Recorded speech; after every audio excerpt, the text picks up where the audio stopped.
आप राष्ट्रीय लोकतांत्रिक पार्टी के स्टेट लेवल के प्रवक्ता थे, बहुत अच्छा भाषण देते थे, लेकिन धीरे धीरे इनको भी समझ में आया कि भाई मैं इतना ही बोल सकता हूँ इनके बारे में, असली कथनी करने में बहुत फर्क है। तो इनका भी मोह भंग हुआ रालोपा से और इन्होंने भी भारतीय जनता पार्टी का दामन थामा। 2014 में जब मैंने चुनाव लड़ा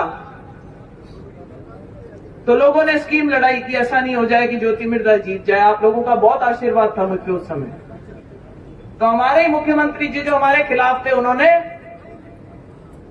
हनुमान बेनीवाल जी को निर्दलीय खड़ा किया। वो खुद चुनाव नहीं जीते, उनकी जमानत जब्त हुई, लेकिन वो हमें भी चुनाव हरा बैठे। कोई बात नहीं, मोदी जी की लहर थी और बहुत ही एक अच्छे इंसान को आपने चुन करके यहां से लोकसभा में भेजा। उन्होंने हमेशा समाज को आगे बढ़ाने की बात करी, विकास कार्य करवाने के काम करे, समाज के जितने बच्चों को शिक्षा की ओर ले जा सकते थे ऐसी बात करी। फिर समय आया 2019 का, फिर से मोदी जी की लहर थी। भारतीय जनता पार्टी के कुछ नेताओं ने मुझसे संपर्क साधा था कि हम चाहते हैं कि आप भारतीय जनता पार्टी में आ जाएं। कुछ 19-20 हुआ, कुछ लोग इनका समर्थन कर रहे थे और एक गठबंधन हो गया। ये मेरे सामने चुनाव लड़ लिए और यहां से जीत करके लोकसभा पहुंचे। लेकिन साथियों, नारा उस टाइम पर क्या दिया? उस टाइम पे हमारे जो छोटे भाई थे ना, जो साथ में वानर सेना में घूमते थे, वे कह दिया कि भाई बुआ जी है जकाने दिल्ली फुगाओ, फूफा जी क्या पड़े, रोटियां का फोड़ा पड़े। मैं देख भेजा काम कर दियो यार, क्या बे कहीं हुई तो भाई टाइम बदल गई। फूफा जी आज स्टेज मत ही है मैंने क्यों भी टाइम क्या बुआ जी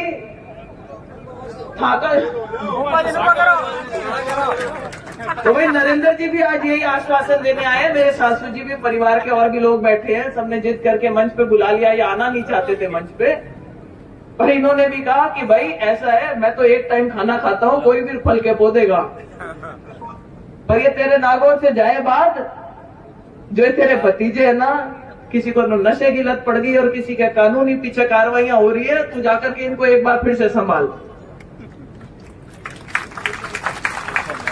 भारतीय जनता पार्टी की तरफ से न्योता आया, मैंने भारतीय जनता पार्टी ज्वाइन करी और आज आप लोगों को एक बार इस मंच से विश्वास दिलाना चाहती हूं कि देखो, जिम्मेवारी हर आदमी महसूस करता है।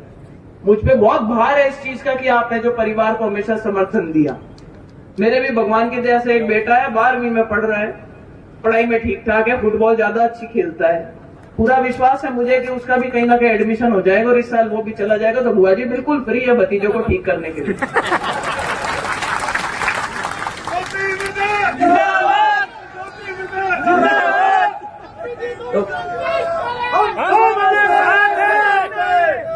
तो भाई परिवार की तरफ से पूरी छूट है, बिल्कुल फ्री है।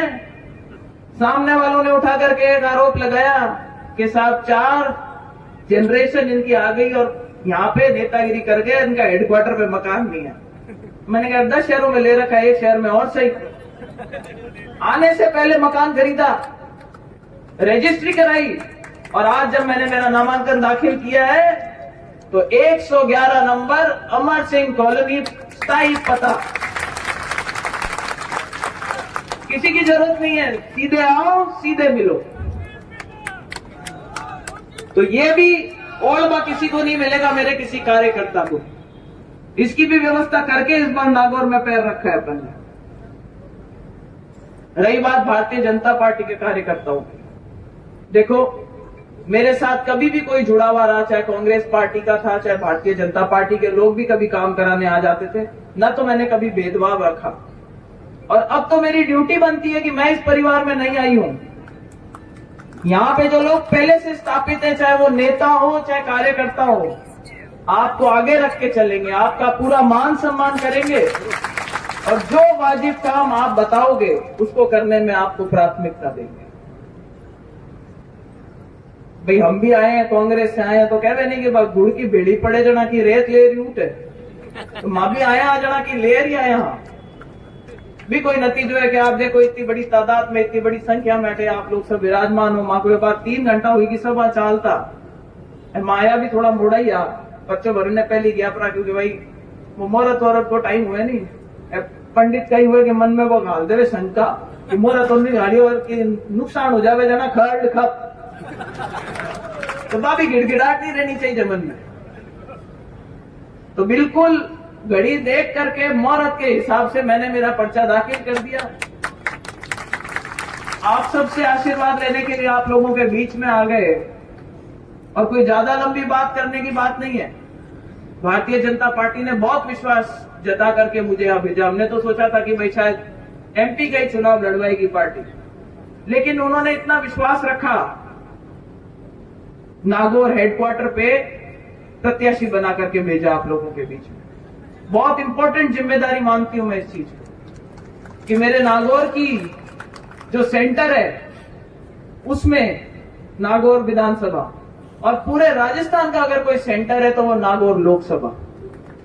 तो जो आवाज आप लोगों की आज यहां उठेगी वो आवाज पूरे नागौर में जाएगी और नागौर से वो पूरे राजस्थान में फैलेगी। और मुझे पूरा विश्वास है कि आने वाले 25 तारीख को जब वोट पड़ेंगे तो 2023 की जो राज्य में सरकार बनेगी वो भारतीय जनता पार्टी की बनेगी। आप लोगों के आशीर्वाद, आपकी मेहनत की वजह से बनेगी।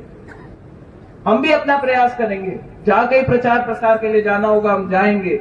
मंजू बागमार जी का कल नामांकन था, मैं आपको बताऊं इतनी जोरदार रैली हुई, इतने सारे लोग आए। उससे 2 दिन पहले जायल की तो पूरी बोतल मां खाली कर दी, निवेड़ दी, हाँ भी निवेड़ दी। बोतल से कोई बैर नहीं था, लेकिन जो कहते हैं कि हम संघर्ष करते हैं, हमने पार्टी बनाई। पार्टी तो 2500 बनी हुई है इस देश में, और जिसको आप संघर्ष की संज्ञा देते हो हम उसको पार्टी नहीं बोल करके मैं उसको कहती हूँ गिरोह है, गैंग की तरह चलाते हो। बच्चों को गलत रास्ते ले जाते हो, मेरे नौजवान साथियों को बरगलाने की बात करते हो। आप उंगलियां उठाते हो कि भर्तियों के अंदर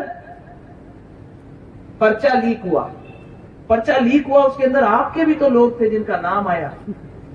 वो सुरेश ढाका जिसकी फोटो आपके दफ्तर में बैठे हुए सोशल मीडिया पे चल रही थी, जो कि सरगना है पेपर लीक का, वो आपके सामने बैठ करके दांत निकाल करके फोटो खिंचवा रहा है। इसका मतलब कहीं ना कहीं तो आपकी भी उसके साथ में साठगांठ है।